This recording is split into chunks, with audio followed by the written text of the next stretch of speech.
Have you ever noticed the sheer number of people that tell you to play the Caro-Kann defense online? And by sheer number of people, I just mean like 2, 3 YouTubers. And these people are crazy about this stuff.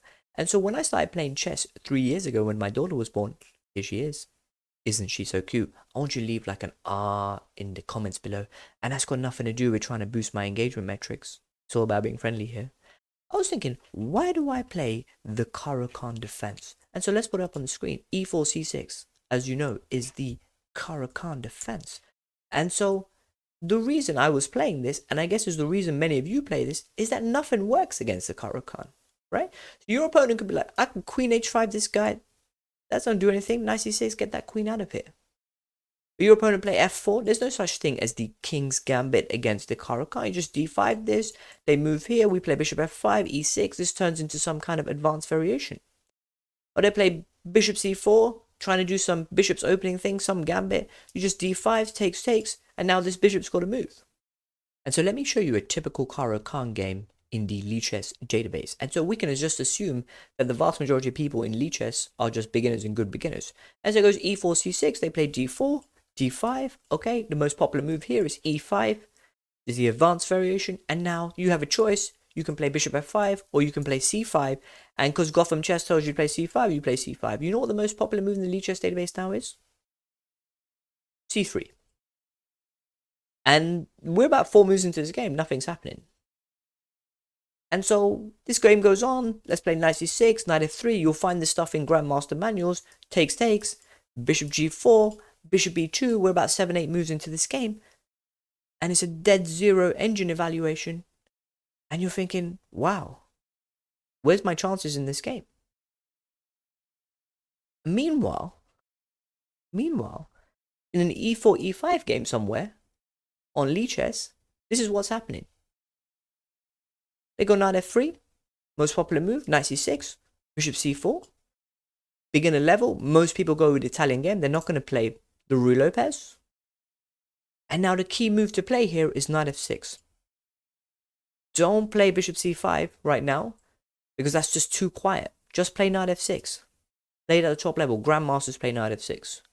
And you know what the most popular move in the Lichess database now is? Knight g5. And you know why? Because your opponent's been Googling, YouTubing some fried liver attack. And they're thinking, I want to end this game as soon as possible. Get some rating points, feel good for the day. And of course, you're going to come prepared. You have all the refutation knights. So you're going to play d5. They takes. And the key thing here is don't take. Just play knight f5. They're going to play bishop b5, c6, takes. This bishop is hanging. And do you know what the most popular move now is? Bishop a4. And they're losing. It's not immediately clear.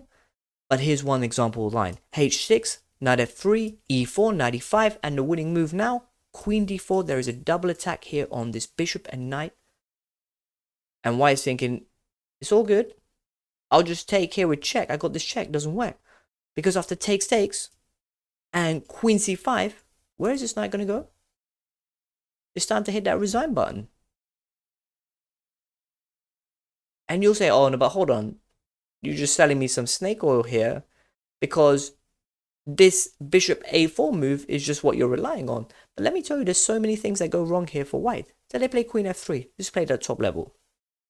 And they playing queen f3 because they're thinking, oh, this guy can't take my bishop because I'm going to take that person's rook. And little do they know that that's an actual line. That this exchange sacrifice is possible. Top players play this. You'll find this in the Masters database. And so you can play c takes b5 and they're like, I got this guy. Queen takes a8. I'm just up material. I'm winning now. And Narodetsky is telling me, when up material, just trade down, win the game. And so you play bishop e7. And you know what the most popular move now is? Queen takes a7. Most popular move. And now White is losing because of knight c6. And their alt rate's going up a bit now. Like, whoa. I got to get my queen out of there. Get my queen out of there and I'm just going to start developing my pieces. And so they just eject their queen out of there. One example, right? So they play queen e3. By the way, it's about -4 on the engine. And so you, of course, play knight d4. And now there's attack here on the c2 pawn. And maybe the best engine move here is just a castle and let a piece go. But they're like, oh, whoa. It's all good. I got this under control. Queen d3. Bishop f5. Hit that resign button. Okay. I'll play queen c3. Queen c3. It's all good. Knight e5. And now there's an attack here. And an attack here. And they have to move out the way. And of course, you're going to take the c2 pawn. And you're going to be in a completely winning position. Hey, I want to put some ad here. Some cryptocurrency thing. However, I don't really have the subscribers to warrant that kind of stuff. So I just want you to hit that subscribe button so that in the future we can watch some crap that we don't want to watch. Meanwhile, in Caro-Kann land, you're thinking, how do I make progress in this game? And some pharmaceutical companies ringing you up saying, we can package this thing up into a pill and cure insomnia with this thing. It's very good. It's like your opponent isn't trying anything. The reason your opponent is not trying anything is because they don't face the Caro-Kann a lot, so they don't come prepared. Most of their games are against e5. So they preparing lots of gambits and things against that. And so very finally, you'll say something like this, oh, but Alireza Firouzja plays the Caro-Kann. And what the hell do you know, light squares? You're just a beginner. You see, the reason Alireza Firouzja plays the Caro-Kann is that if he plays e5, then this game's going to go knight f3, knight c6, bishop e5, and now he has to make some decision. Do I play the Berlin defense or do I play the a6 Morphy defense? In which case, both grandmasters have memorized 30 moves of Stockfish. This whole game is going to end in a draw. And he's thinking, how the hell am I going to become the world champion like this? So he has to play the Caro-Kann because it's a surprise weapon.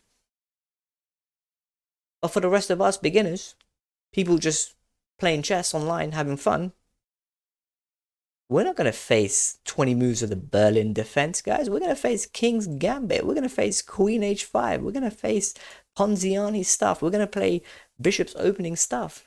And you've got to let your opponents do all these things. Fried liver attack, as I explained above. Because that's where you get your winning chances from. You don't want to play 50-move rook end games with 800s online. Come on, guys.